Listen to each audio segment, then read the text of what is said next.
Et puis justement, tout va se jouer sur le vote des socialistes pour la censure. Les socialistes diront si oui ou non ils vont la voter ou pas.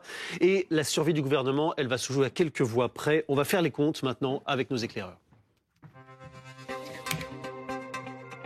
Fanny Wegscheider, vous avez donc fait les comptes. Expliquez-nous comment tout peut basculer d'un côté ou de l'autre. Alors pour bien tout comprendre, on va regarder la physionomie actuelle de l'Assemblée nationale avec ces 12 groupes avec des nombres de députés plus ou moins importants pour un total donc de 577 députés qui siègent dans cette 17e législature. Ça veut dire que pour tout vote de loi, il faut dépasser la majorité absolue, donc à la moitié plus une voix, 289. Retenez bien ce chiffre, 289, puisque, on va faire un petit peu de calcul mental, on sait déjà de sources sûres que le Rassemblement national et ses alliés de l'UDR ont déposé une motion de censure, que LFI également a déposé. Ça fait déjà 210 voix donc, pour la censure, auxquelles s'ajoutent les écologistes, 38, selon un dernier tweet de Marine Tondelier, et les communistes qui sont 17 dans l'Assemblée. On est donc déjà à un chiffre très proche de cette barre de 289. Il manque 24 voix donc pour passer ce seuil.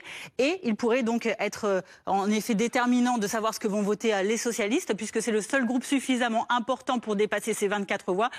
Et quand on exclut évidemment les macronistes ou encore les républicains qui, eux, ne voteront pas la censure. Donc voilà pour ces hypothèses. Et en effet, du côté des socialistes, eh bien, la réponse, on le saura probablement cet après-midi, puisqu'ils ont fixé des lignes rouges pour ne pas censurer. Donc ils ne censureraient pas si il y avait effectivement une suspension immédiate et complète de la réforme des retraites, ou encore si une mesure de justice fiscale qui taxerait donc les plus hauts patrimoines était votée pour permettre donc d'avoir un meilleur pouvoir d'achat pour les Français, ou encore l'abandon du 49.3. Merci beaucoup Fanny, c'est très clair. Laurent Baumel, on vient de voir ces explications, chiffres à l'appui, et on vient d'apprendre donc que la contribution sur les revenus était prolongée d'1 an. Est-ce que vous y voyez un signe positif et est-ce que vous dites la censure, pour vous les socialistes, elle s'éloigne à chaque instant? Alors la condition principale et nécessaire de la non-censure, ça vient d'être rappelé, c'est la suspension immédiate. Ouais.